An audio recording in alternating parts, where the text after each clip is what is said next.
Hey guys, today I'm going to show you how to disable the email confirmation in Supabase. Let's get started. First, go to supabase.com and log in your account. This action will lead you to your dashboard, where you will click on a project. In this new page, scroll down until you see the authentication section and click on Explore Auth. In this new page, click on Sign in/providers from the left panel.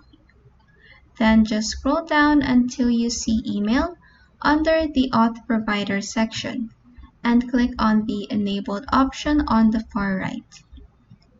This will open this right panel where you will click on the toggle for Confirm Email. Then click Save down here to save your changes. And that is how you can disable the email confirmation on Supabase. If this video helped you, please like and subscribe for more helpful tutorials.